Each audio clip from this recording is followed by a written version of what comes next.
प्यारे बच्चों एवं मेरे प्रिय साथियों, आप सभी को मकर संक्रांति अर्थात खिचड़ी की बहुत बहुत हार्दिक बधाई एवं शुभकामना। इस पावन पुनीत अवसर पे सभी लोग माँ गंगा के गोद में जाकर के स्नान करते हैं, मंजन करते हैं और अपने इस शरीर को पावन बनाते हैं। इस शुभ अवसर पर आप सभी को बहुत बहुत शुभकामना और मैं ईश्वर से कामना करूंगा आप सब इस नए वर्ष के में आत्म प्रवेश जैसे किए हैं और अपनी जिंदगी के नए सुनहरे अवसर प्राप्त करें और जिंदगी में और ऊंचाइयों को प्राप्त करें और बुलंदियों को छुएं। और साथ में जो मेरे वीडियो को मेरे बड़े लोग देखते हैं, बुजुर्ग लोग देखते हैं, उन सभी को मैं प्रणाम करता हूं, अभिनंदन करता हूं, उनका वंदन करता हूं उनको। आज मैं एक नया सेशन लेके आया हूं। एक बच्ची है मेरी, पुरानी स्टूडेंट है जिसको मैं पहले पढ़ाया था, अब वो शायद ग्रेजुएशन में है या पीजी में है। उनके द्वारा मुझे एक प्रश्न कल भेजा गया था, 5-6 दिन हो गए, लेकिन मेरे पास समयाभाव होने के कारण मैं उनका जवाब नहीं दे पाया था। उनका प्रश्न था कि हिंदी का उनका एग्जाम होने वाला है अभी अभी, तो वो एक प्रश्न मेरे पास 2 प्रश्न भेजे थे, तो दोनों तो आज मैं नहीं कराऊंगा, एक करवा देता हूं आज और एक किसी नेक्स्ट वीडियो में मैं आपको प्रोवाइड करवा दूंगा आपके एग्जाम के पहले। तो हर्षिता के लिए विशेष रूप से वीडियो है, चूंकि उन्हीं का द्वारा ये कहा गया है तो उनके लिए ही वीडियो है। इनका कबीर दास द्वारा लिखी गई कबीर ग्रंथावली के पदावली नामक शीर्षक से ये उद्धृत किया गया है। वो पद क्या है, चूंकि मैं बता दूं बच्चों में मुझे ये पूरा पद रटा हुआ नहीं है, कहीं कहीं मैं भूल जाता हूं, इसलिए मुझे देख के पढ़ना पड़ेगा, अर्थ मैं बता दूंगा आपको। देखिए, पंडित बाद बदनते झूठा, राम कहा दुनियागत पावे, खान कहा मुख मीठा, पावक कहा पाव जे दांझे, जल कही तृषा बुझाई, भोजन कहा भूख जे भाजे, तो सब कोई तिरजाई, नर के साथ सुआ हरि बोले, हरि प्रताप न जाने, जो कबहू उठ जाए जंगल में, बहुर न सुरत याने, साची प्रीत विषय मायासु, हरि भक्तिन सुहासी, है कबीर प्रेम नहीं उपजो, बांधो जगपुर जासी। बच्चों देखिए यहाँ क्या है कि ये पद जो है आपको कबीर ग्रंथावली के पदावली नामक शीर्षक से लिया गया है। अब आप सभी को, अब आप पीजी में है और ग्रेजुएशन में है, तो आपको संदर्भ तो मुझे नहीं लगता है बताना पड़ेगा, क्योंकि आपके गुरुजन आपको खुद बताए होंगे। तो आपको लिख देना है, संदर्भ लिख दीजिएगा। आप थोड़ा सा लालित्यपूर्ण शब्दों का वहां समावेश करिएगा, जिससे कि आपके संदर्भ को, प्रसंग को देख करके जो गुरुजन कॉपी चेक करें, उनके मन में एक अलग प्रकार का भाव उत्पन्न हो और आपको ज्यादा से ज्यादा नंबर देने के लिए उनके मन में भाव उठे और वो विवश हो जाएं, आपको ज्यादा से ज्यादा नंबर दें। देखिए बच्चों, यहाँ क्या है, प्रसंग का है कि यहाँ पर कबीर दास जी द्वारा पंडित बाद बदनते झूठा, पंडित जी द्वारा कही गई बातों को, पंडित जी द्वारा जो बातें हैं उनके बारे में कही गई है। इस दुनिया के भौतिक बातों को कहा गया है कि इस दुनिया में क्या दिखाया जा रहा है और वास्तविकता क्या है। वास्तविकता और काल्पनिक दोनों को समावेशित करके इसका क्या किया गया है, इसमें बातें की गई हैं। देखिए, ये है जो आपका पंडित बाद बदनते झूठा, पंडित बाद बदनते झूठा मतलब क्या है कि आज के जो पंडित जी लोग हैं वह क्या है कि पंडित बाद माने विवाद, वाद विवाद, जैसे काव्य शास्त्र विवाद देना आप पढ़े हैं ना, वैसे ही विवाद में पंडित लोग विवाद में, शास्त्रीय विवाद में पंडित बाद बदनते झूठा, झूठे ही परेशान हैं। पंडित लोग शास्त्रीय बात विवाद में झूठे ही परेशान हैं।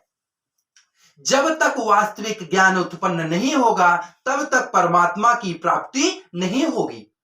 पंडित लोग झूठे ही शास्त्रीय ज्ञान के पीछे पड़े हुए हैं। उनको वास्तविक ज्ञान प्राप्त करने की कोशिश करनी चाहिए। उनको केवल तर्क ज्ञान के पीछे नहीं पड़ना चाहिए, उनको अगर आध्यात्म के पीछे नहीं पड़ना चाहिए। सिर्फ उनको क्या है कि भगवान को अगर पाना है तो भगवान के लिए उनको उसमें रति दिखानी होगी, उसमें भक्ति दिखानी होगी। सिर्फ नाम मात्र के कह देने से परमात्मा का मिलन नहीं संभव है। इस लाइन के माध्यम से कबीरदास जी यही कह रहे हैं कि जो आज के पंडित जी लोग या कोई भी व्यक्ति जो सिर्फ ये कह देता है पंडित बाद बदनते झूठा। मतलब क्या है, पंडित जी लोग जो झूठे शास्त्रीय ज्ञान में पड़े हुए हैं, झूठे ज्ञान में पड़े हुए हैं, कि केवल वो ज्ञान अर्जित नहीं कर रहे हैं, भक्ति अर्जित नहीं कर रहे हैं, उनके पास न ज्ञान है। जैसे कह सकते हैं ज्ञान रहित और भक्ति रहित राम का नाम जो है यह भवसागर को पार करने में आपका सहायता नहीं करेगा, मदद नहीं करेगा। वही राम नाम आपका भवसागर से आपको पार करने में मदद करेगा जिसमें आपकी भक्ति हो और जिसमें आपका पूर्ण विश्वास हो। वही राम नाम जो आपके जानकारी के परे न हो, जिसमें आप जैसे भगवान को अगर मान रहे हैं, राम को मान रहे हैं, तो राम के बारे में आपकी जानकारी होनी चाहिए, राम के प्रति आपका विश्वास होना चाहिए, राम के प्रति आपकी भक्ति होनी चाहिए कि राम आएंगे और करेंगे। राम के प्रति आपकी भक्ति होनी चाहिए। अर्थात कहने का आशय यह है कि हमें किसी भी, जैसे मेरा जीवन है पढ़ाने का, आपका जीवन है अभी पढ़ने का, तो हमें क्या करना चाहिए, हमें जीवन में अपने कार्य के प्रति समर्पित रहना चाहिए। जैसे मैं ये कह दूं कि मैं पढ़ाता हूं, केवल कहने मात्र से पढ़ाने, जैसे मैं कह दिया पढ़ाता हूं, बहुत अच्छा पढ़ाता हूं, तो कहने मात्र से बच्चों को ज्ञान नहीं मिल जाएगा, मुझे वहां पढ़ाना पड़ेगा। अगर मैं पढ़ाऊंगा तभी बच्चों को, आप लोगों को ज्ञान की प्राप्ति होगी। और आप कह दें कि मैं बहुत पढ़ता हूं और आप पढ़े नहीं, तो आपके कह देने मात्र से आपकी विद्या पूरी नहीं हो जाएगी, आप अधूरे ज्ञान में अटके रहेंगे। वही कह रहे हैं पंडित जी लोग, जो कह रहे हैं, जो अनर्गल के बातों में फंसे हुए हैं या वाद विवाद की बातों में फंसे हुए हैं, तर्क के बातों में फंसे हुए, तो उनको तर्क करना ठीक है, लेकिन उसके साथ उसमें ज्ञान की आवश्यकता है। अगली लाइन है बच्चों कि राम कहा दुनिया गति पावे।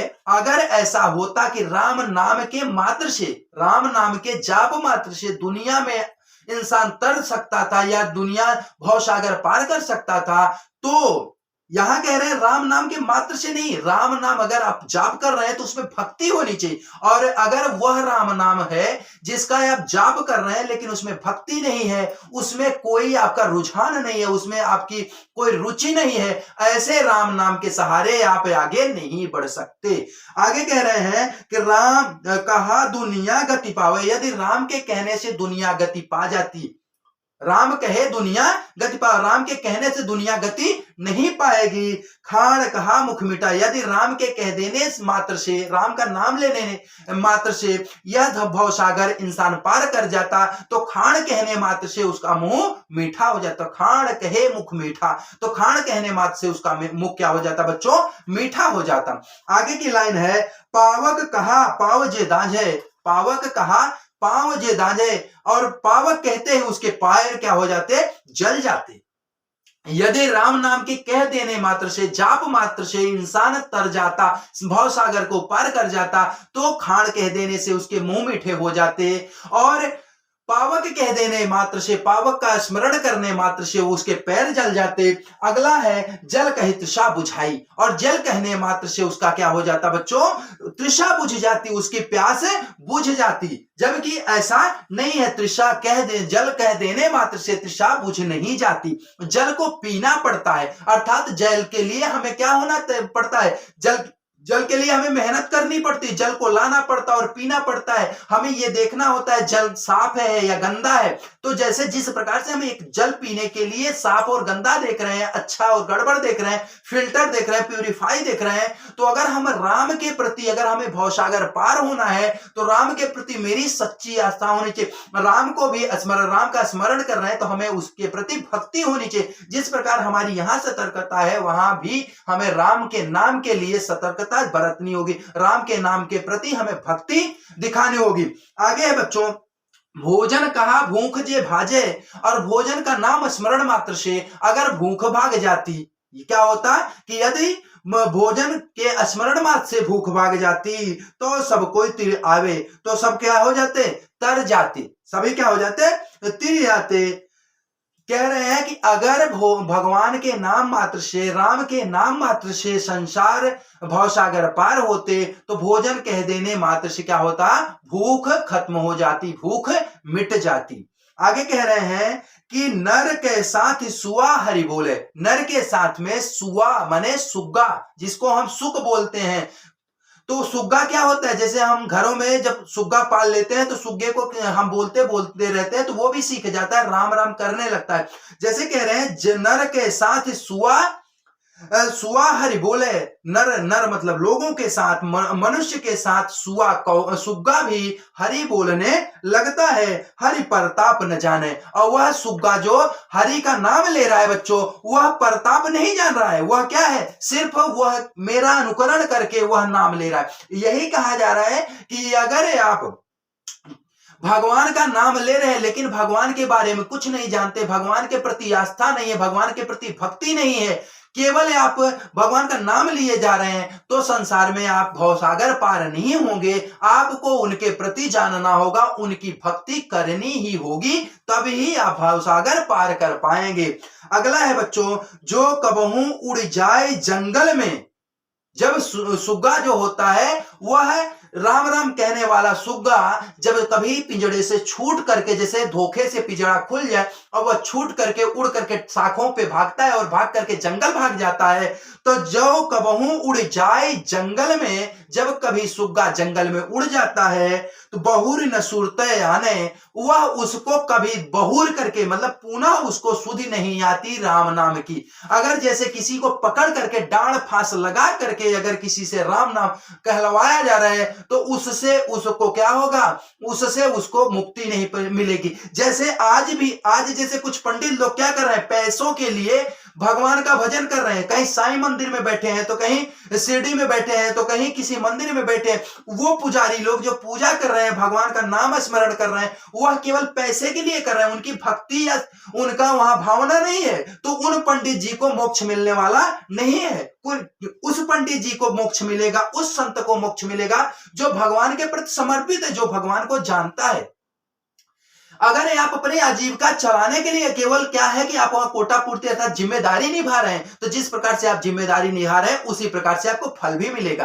फल तात्कालिक फल मिलेगा, आपको पैसे मिल जाएंगे, लेकिन आप भवसागर से पार नहीं हो पाएंगे। और भवसागर से पार होने के लिए भगवान के प्रति आपको भक्ति, राम के प्रति भक्ति उपजानी पड़ेगी।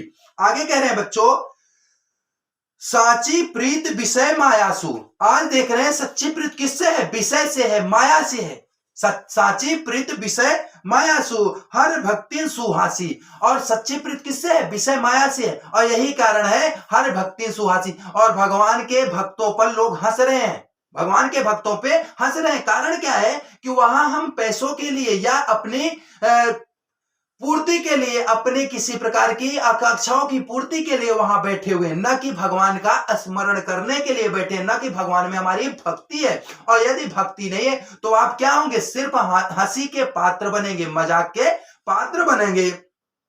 है कबीर प्रेम नहीं उपजो, है कबीर प्रेम नहीं उपजो बांधो जगपुर जासी।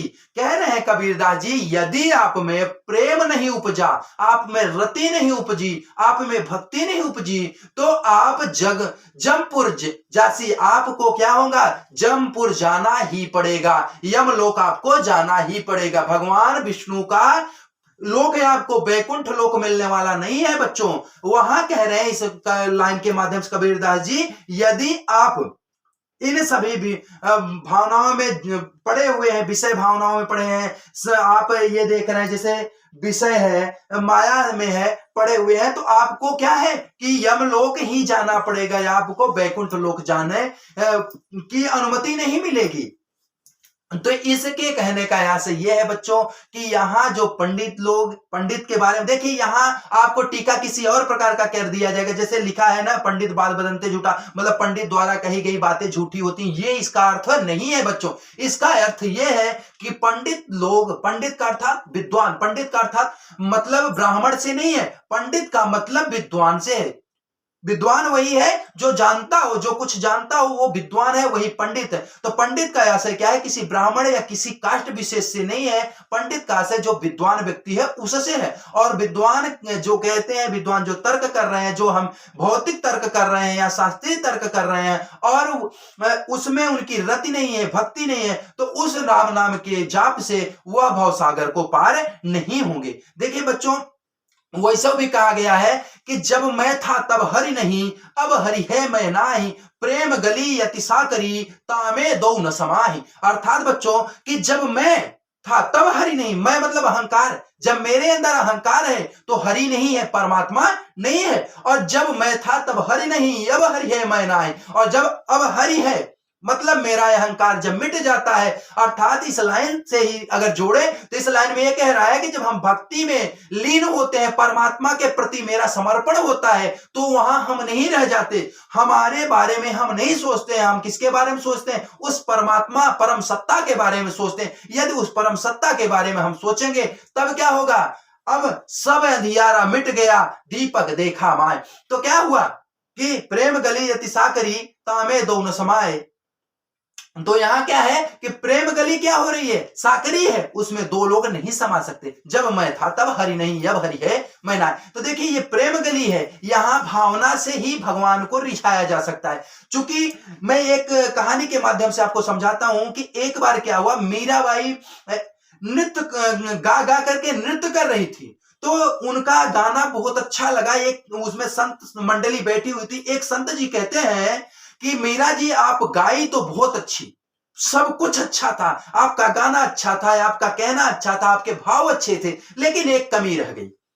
मीरा जी बड़े सौम्यता के साथ, बड़े नम्रता के साथ पूछती हैं कि संत जी बताइए कमी क्या रह गई। तो मीरा जी को वो संत जी कहते हैं कि आपके पास सब कुछ था लेकिन राग नहीं था। तो मेरी मां मीरा कहती है कि संत जी आपको रिझाने के लिए, दुनिया को रिझाने के लिए मुझे राग की जरूरत है। संत जी मेरी मां मीरा क्या कहती है कि आपको रिझाने के लिए, अर्थात संत लोग को रिझाने के लिए, इस दुनिया को रिझाने के लिए, इस कह सकते हैं कि संसार सागर में जितने भी पशु पक्षी हैं, प्राणी हैं, उनको रिझाने के लिए राग की जरूरत पड़ सकती है, लेकिन उस परम सत्ता परमात्मा को रिझाने के लिए संत जी मुझे राग की जरूरत नहीं है, मुझे अनुराग की जरूरत है, अर्थात प्रेम की जरूरत है, भक्ति की जरूरत है। तो इस लाइन से मैं एग्जांपल देके आपको समझाया, और अगर आपको अच्छा लगा हो बच्चों, और मुझे आशा भी है कि आपको अच्छा लगेगा, यदि अच्छा लगे तो आप इस वीडियो को लाइक कीजिएगा, शेयर कीजिएगा, और अभी तक अगर चैनल को सब्सक्राइब नहीं किए हैं तो सब्सक्राइब कीजिए और बेल आइकन को जरूर दबा दीजिएगा, जिससे आपको हर वीडियो का नोटिफिकेशन तत्काल मिलता रहे और आप किसी भी महत्वपूर्ण बातों से चूके नहीं। और सभी बच्चों को तब तक के लिए बहुत बहुत धन्यवाद। Good night, bye bye, take care, शुभ रात्रि।